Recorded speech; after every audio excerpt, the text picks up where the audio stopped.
Bonjour, je suis Daniel. In cette vidéo, nous allons voir le logiciel Viscon. Je vous recommande de voir avant la vidéo des lignes con Excel et les versions précédentes. Nous allons dessiner dans ce cas seulement une maison. Nous allons la dessiner manuellement. Et nous allons faire un sol de 10 pour 6 mètres. Et ici, nous allons la dessiner manuellement. Si nous utilisons l'assistante, il est possible de faire la maison entièrement automatiquement. Mais nous ne l'utilisons pas, nous allons la faire étape par étape. Ok, nous allons commencer à définir une paroi. Ça, c'est la boîte de dialogue où nous pouvons définir notre couche de paroi. Ça, c'est l'ossature. La deuxième possibilité, ce sont les panneaux qu'ils vont couper automatiquement. Ça, ce sont les madriers massifs pour la construction en madrier empilé. Ce sont les voliges, les blockhaus, voliges universels. Ça veut dire que vous pouvez définir une couche de manière totalement libre. Par exemple, cette couche peut être de l'isolation ou de la maçonnerie, quelque chose que vous pouvez définir qui n'est pas un bois. Et puis il y a les lithos et les bois massifs comme l'X-lame, par exemple. Ok, nous allons commencer avec les panneaux. Nous allons donner un nom. Ici, vous pouvez sélectionner un matériau, panneau SCB. Ok. Nous allons éditer la couche. Et dans les propriétés, nous pouvons définir l'épaisseur, la hauteur et le débord dans la partie haute de la paroi. Mais nous la voyons après ça. Après, nous allons faire une autre couche. Nous allons définir une ossature. Ossature, c'est aussi le nom que je vais rappeler pour le reconnaître.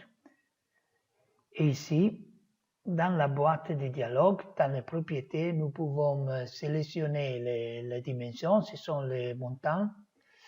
Par exemple, nous pouvons faire des solives, le classique, le système classique. Mais vous pouvez aussi définir des autres types d'éléments. Par exemple, ça c'est un puttani. En anglais, ça s'appelle high joist. Il est très utilisé en Angleterre, par exemple. Vous pouvez utiliser différentes technologies. Ça, c'est un poutre naché ou des rondis. Nous allons définir une ossature traditionnelle. Ok, nous allons écrire ici la longueur. 8 cm. L'épaisseur est 16 cm. Pour la liste basse, c'est la même chose. Vous pouvez définir des autres technologies et créer un nouveau. Vous avez vu que j'ai créé un nouvel liste basse. Avant, il y avait un, et en ce moment, il y a deux. La même chose, nous pouvons faire dans la liste haute. OK. Et ici, en la droite, il y a aussi la possibilité de définir l'intérêt des montantes. Par exemple, je vais écrire 62,5 cm, qui c'est la demi des panneaux qui se sont 125. Nous allons confirmer. Nous allons définir une autre couche. Ça, c'est nous allons sélectionner un panneau. Nous allons faire un panneau NOSB. Nous allons définir un nouveau panneau. Ah, ici, il n'y a pas le matériau. Je vais définir USB. OK, ça va bien. Et ici, nous allons faire un petit ossature pour l'installation. Je vais l'appeler ossature installation. OK. Nous allons dans les propriétés. Et ici, je l'ai dit avant, nous pouvons faire un débord ou un hauteur. Pour exemple, si je vais écrire en mètre, je dis à le logiciel qu'il doit être plus haut. À la même manière, nous pouvons définir une hauteur plus grande ou si nous allons définir une mesure négative, plus petit. Ça, c'est un bon système pour exemple, définir sur cette ossature en sol, en planche. OK, nous allons définir en différentes épaisseurs. Nous allons écrire 10. La même chose, je vais faire pour l'hélice. OK, 10, OK. Confirmer. Et nous allons définir un nouveau panneau USB, par exemple, où nous allons le changer. Par exemple, si vous voulez. Mais je le laisse comme ça. Et je vais changer aussi ici le débord, même 20 cm. OK, nous allons définir une paroi. Sa paroi, nous allons appeler PE, paroi extérieure. L'épaisseur totale, c'est 32 cm. Je vais l'écrire parce que j'ai besoin d'un nom que je peux rappeler. Je vais conformer. Oui. Nous allons dessiner. OK, nous allons prendre notre paroi. Nous allons dessiner dans la direction antérieure. Parce que c'est très important, c'est ça, parce que l'épaisseur numéro 1 que nous avons défini, c'est à l'extérieur. Et en cette manière, il aura à l'extérieur. OK, comme vous voyez, ce sont plus petits, plus bas, les couches, les deux couches intérieures. OK. En ce moment, comme nous allons voir, toutes les couches, ils sont à l'intérieur de l'autre paroi. Et ça, ce n'est pas correct. Nous devons définir des règles pour l'assemblage des angles des parois. Ici, il y a ce bouton spécial. Avec ce bouton, nous allons sélectionner une paroi extérieure. Il y a la possibilité de définir plus de règles. Ça veut dire que ça dépend dans le type d'angle. Par exemple, un moment, nous faisons comme ça, c'est plus clair. Cet angle, tous les 4 angles, ils sont convexes. Et comme vous voyez, si je vais écrire que concave, nous allons faire un angle opposé. Par exemple, si je vais à l'intérieur et je vais dessiner un angle contraire, comme ça, là elle va être contraire, et nous avons besoin d'un angle concave, où les couches, ils vont de l'autre côté. Vous pouvez créer une couche NFT ou tête à tête. Je vais dire qu'il n'y a pas d'importance si l'angle que nous voyons ici, c'est 90. Parce que l'angle, quand nous allons dessiner, nous pouvons faire un angle de 80 grades, par exemple. La règle, ça marche correctement. Ok, ça, ce sont notre couche de paroi.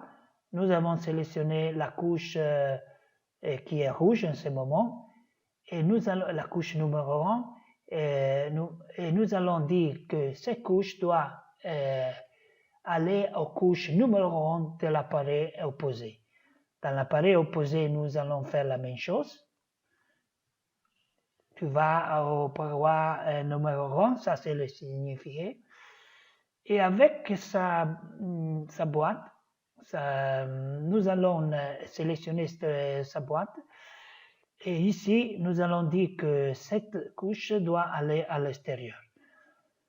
La même chose nous faisons pour la deuxième couche. Nous allons au paroi numéro 1. Ici, nous allons faire la même chose. Nous allons au paroi numéro 1. Ici, nous allons faire la même chose. Voilà numéro 1. Après, nous pouvons retourner ici. Nous pouvons faire comme ça. Nous allons à la numéro 1. Et nous pouvons avoir défini notre paroi. Après, nous allons cliquer le raccordement et nous pouvons définir une montagne de renforce et nous allons définir ici, mais nous pouvons aussi le définir ici et dans l'autre cadre. Ok, cette paroi c'est parfait, nous pouvons l'enregistrer. Nous allons donner le nom de la paroi 32 avec 32 parce qu'ils sont la même paroi qu'il va faire la règle d'angle. Et nous allons écrire que cette règle c'est convexe parce que si vous créez plus de règles, vous ne comprenez pas quelle règle c'est. Le nom c'est important. Nous allons conformer. OK. Et en ce moment, nous allons utiliser la règle avec ce bouton. Nous allons cliquer la première couche. Comme vous voyez, c'est le contraire qu'il a dessiné. Et je vais la miroir. Je vais conformer. C'est une bonne règle que quand vous allez dessiner, c'est mieux faire les deux angles opposés. Si ici j'ai le miroir, ici je ne veux pas la miroir. Parce que aussi c'est très important d'être vite quand nous allons monter les parois. Et c'est une bonne idée de les créer à la même manière. Si vous voulez, vous pouvez ne suivre pas ces règles, mais c'est seulement de bon sens. Ok. En effet, en ce moment, nous avons tous les angles à la même manière. Ok, nous allons insérer une fenêtre ou une porte, par exemple, c'est la même chose. Je vais cliquer ici et comme vous voyez ici, il y a la possibilité de positionner la fenêtre dans le point 0 ou un autre. La distance, vous allez l'écrire, de référence. En ce moment, la référence est l'angle A. Si je vais cliquer l'angle B, cette référence est changée parce que c'est l'autre, à la droite. Et par exemple, nous pouvons écrire OK. Nous pouvons la mettre à 3 mètres et je vais écrire le diviseur par 2.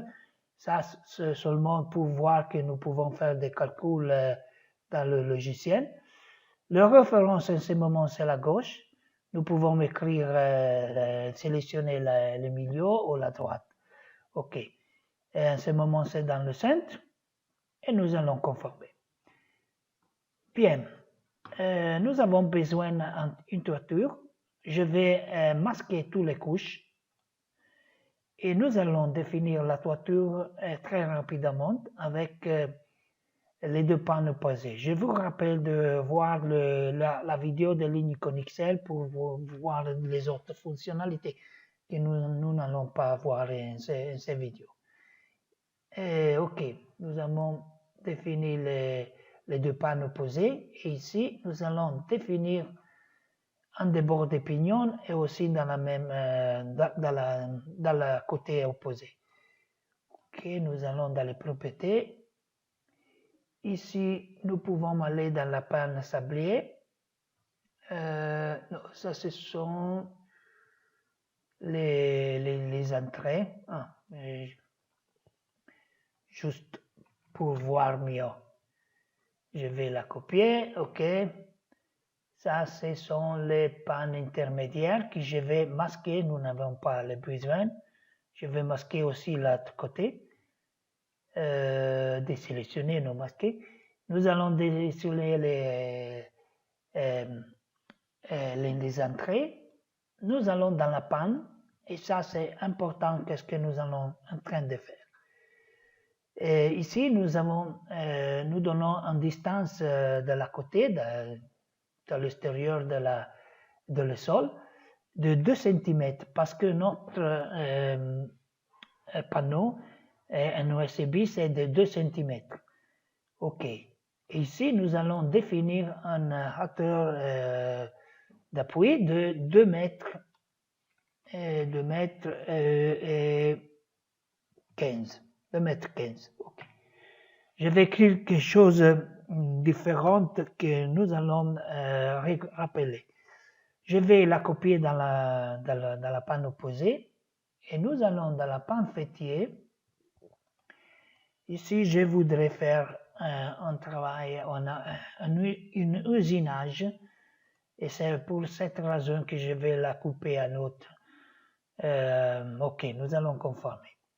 Ici, nous pouvons insérer les chevrons. Je vais masquer la couverture parce que je voudrais cliquer le point initial et le point final. Ici, je vais décider que dans le point initial, je vais reculer de 10 cm, par exemple. Et dans le point final, je vais faire la même chose de 10 cm. Naturellement, si vous allez créer distance positive ou négative, l'élément va dans la direction opposée. Ok, ici nous allons définir une terrasse.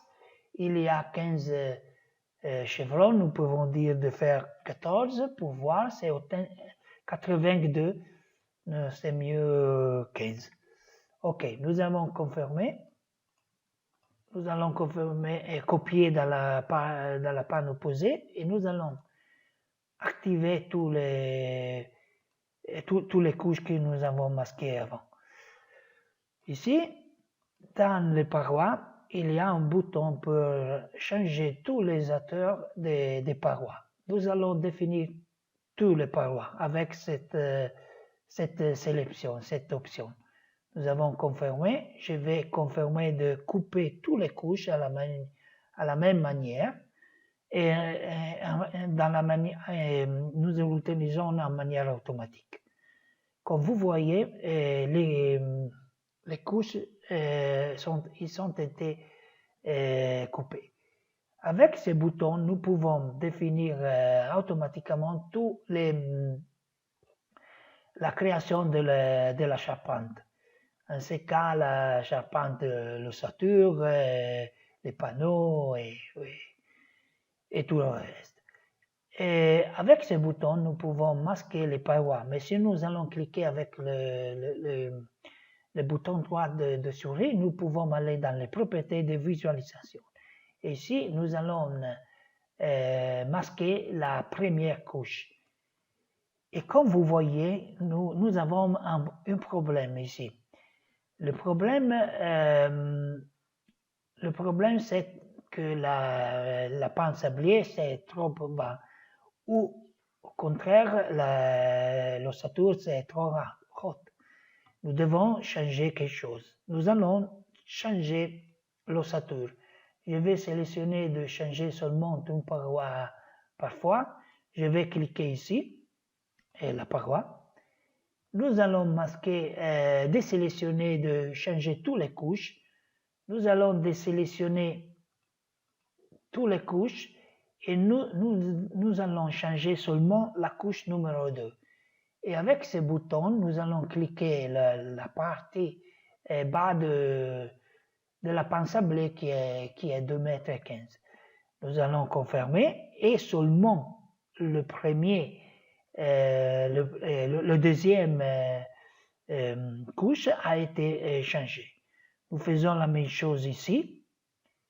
Nous allons sélectionner toutes les couches et nous sélectionnons seulement la couche numéro 2. Et comme vous voyez, la distance, il a été écrit parce que le logiciel est en train de la rappeler. Je vais confirmer et comme vous voyez, en ce moment, tout c'est parfait. Nous pouvons aller à la droite de le logiciel. Ici, nous avons tous les dessins techniques. Et nous avons vu tous les dessins techniques dans les Linicon XL large. Et je vous je vais vous inviter de regarder ces vidéos. Ok, nous allons cliquer ce bouton pour voir quelque chose que nous n'avons pas vu, qui est le dessin technique de la paroi que j'ai cliqué. Et ici, il va montrer la dessin technique. Ici, vous pouvez sélectionner les couches que vous voulez regarder. Nous allons dans la couche numéro 2, l'ossature, et nous pouvons dire au logiciel d'afficher aussi la couche numéro 1. Vous pouvez aussi activer des autres couches, mais à ce moment, je pense qu'il n'est pas important. C'est mieux voir, je pense seulement c'est ça, les deux. Et dans les propriétés de visualisation de ce type de dessin technique, vous pouvez changer l'échelle. Par exemple, je pourrais écrire que l'échelle c'est 45. Et comme vous voyez, je pense qu'il a été 45. Ok, nous allons écrire quelque chose de différent. Par exemple, 40. Je vais conformer et le logiciel est en train de recalculer. Ou 50 par exemple pour avoir plus d'espace dans le dessin. Parce que je voudrais aussi voir et vous pouvez changer les couleurs, ça ce sont les couleurs des couches, et vous pouvez activer le calcul de la liste en bois directement dans le dessin. Ici, nous allons sélectionner, nous pouvons la changer, modifier, nous pouvons la déplacer. À déplacer dans la couche active. Un moment. Ah, ici. Cette commande. Je vais l'écrire et nous allons changer. Aussi, dans le logiciel, vous pouvez aussi voir les listes bois que nous avons déjà vues dans le Linicon. Mais ici, il y a des autres types de listes.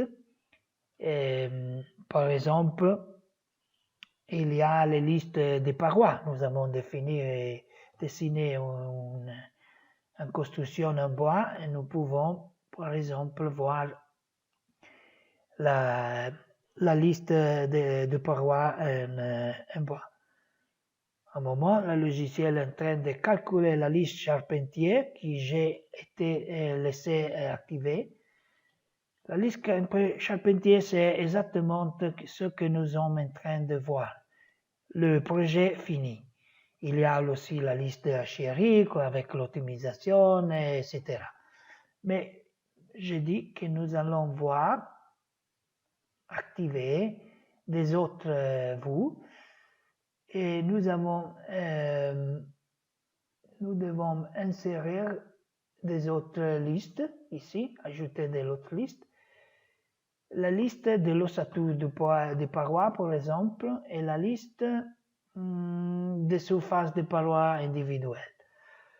Et ce sont deux types de listes différentes. Dans ça, nous avons le dessin avec la surface, comme vous voyez, la surface nette.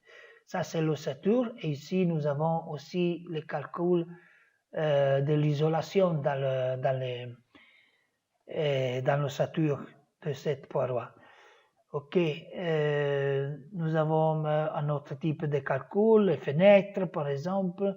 Vous pouvez les imprimer en PDF si vous voulez. C'est seulement un exemple. Ok, vous pouvez l'exporter en Excel. Nous l'avons déjà vu, ces parts en Linicon. Je vous invite de regarder les autres vidéos. Ok, nous allons confirmer. Et ici, dans les 3D ou dans les 2D, nous pouvons activer l'étiquetage, la numéro de position de HRI ou la numéro de position de CNC. CNC, c'est la numéro de position de CN. CNC, ça veut dire la computation numérique de charpente. Nous pouvons aller dans la sortie, dans les machines et calculer aussi la liste de computation de machines de charpente pour la machine. Ok, c'est la même chose, je ne l'ai pas fait parce que je voudrais vous montrer des autres vues. Par exemple, ça c'est la vue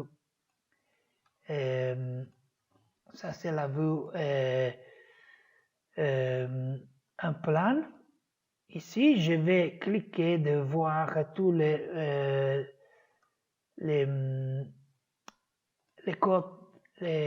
côtes des parois. Vous pouvez faire la même chose avec la toiture, etc. Et naturellement, vous pouvez coter, comme dans tous les cadres. Vous avez la cote en chaîne, progressive, toutes les ordonnées.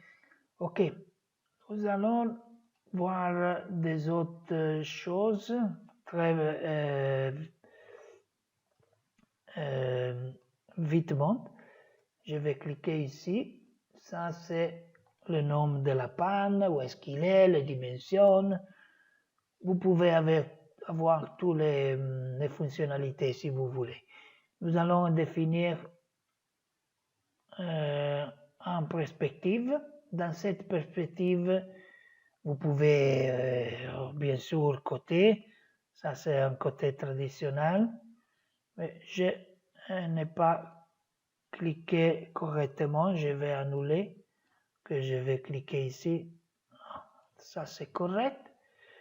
Vous pouvez aussi ici activer l'étiquetage pour l'étiquette, par exemple dans le numéro de HRI, vous pouvez regarder la longueur de chevron avec un clic et des autres éléments. Bien, nous avons vu beaucoup de choses. Nous pouvons aussi aller définir des planchers. Ils sont très similaires à les parois. Vous pouvez définir les couches, avoir les dessins techniques des planchers. Et bien sûr, les autres parts. seulement un dessin technique que je vous allez montrer, c'est ça. Vous pouvez cliquer, ah non, nous allons le faire dans une autre position. Je vais masquer avant les étiquettes, ok.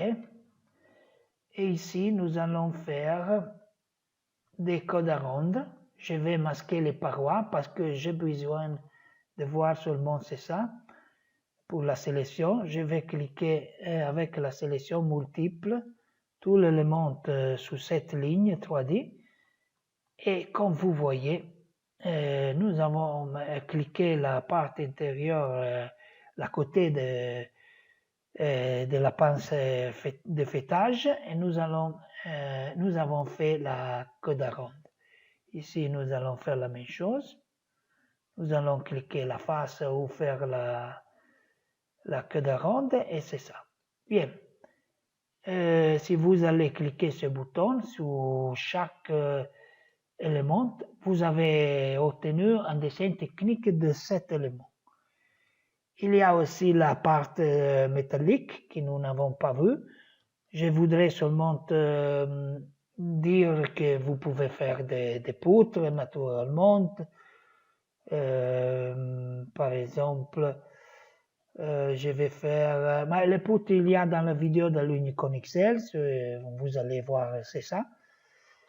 Nous allons voir seulement ici que vous pouvez définir des connecteurs. Ces connecteurs, vous pouvez les importer. Ce sont des objets 3D que vous pouvez définir des fonctionnalités pour couper la poutre, par exemple. Il y a différents types, les pieds, les sabots. Où est-ce qu'ils sont? Ah, ici, les sabots. Les plaques, les connecteurs, les pieds des poteaux. OK. Et nous allons confirmer. Ici, nous allons sélectionner cet bouton qui va définir paramétriquement une taille et naturellement la plate métallique. Et ici, vous pouvez changer les dimensions, vous pouvez changer les numéros de perçage, les dimensions. Par exemple, ici, il y a écrit que nous allons faire 4 perçages, 4, et il y a seulement une ligne, comme nous allons faire une autre ligne. Et ici, vous voyez que nous avons augmenté les numéros de perçage. Nous allons confirmer avec l'inspecteur 3D d'usinage, nous allons contrôler.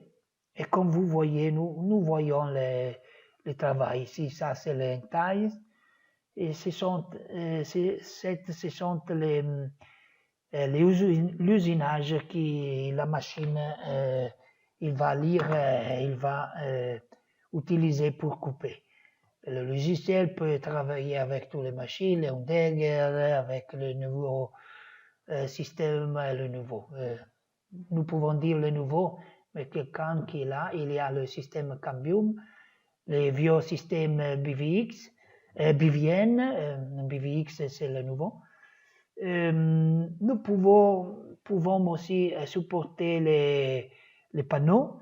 Il y a des spéciales machines, aussi de Undeg, mais aussi des autres producteurs. Il y a par exemple Omag, SC3 en Italie, et il y a beaucoup. Et ce type de machine, normalement, utilise le système BTL. Ok, je vous veux montrer une maison déjà faite. Ici, seulement pour le voir, nous allons masquer la couche numéro 1. Nous allons masquer la couche numéro 2. Nous allons masquer la couche numéro 3. Je pense qu'ici, il y a 7 couches, je pense. Ok, ça c'est notre ossature, pour dire. Nous pouvons masquer, par exemple, le toiture. Nous pouvons regarder en ce cas, il a été dessiné des planchers, une plancher massif, ça c'est très intéressant. Il y a aussi le type de travail qui a été utilisé. Dans Viscom, vous avez tous les types de travail. Les coderons, nous avons vu, mais il y a tout. Je pense que c'est suffisant de voir les vidéos de l'Unicon XL qui sont réduites, mais il y a les fonctionnalités importantes. Et ici, il y a plus de le double de usinage. Ok, je pense que ça suffit et j'espère que vous avez aimé le logiciel que vous allez la tester. Merci, bonne journée.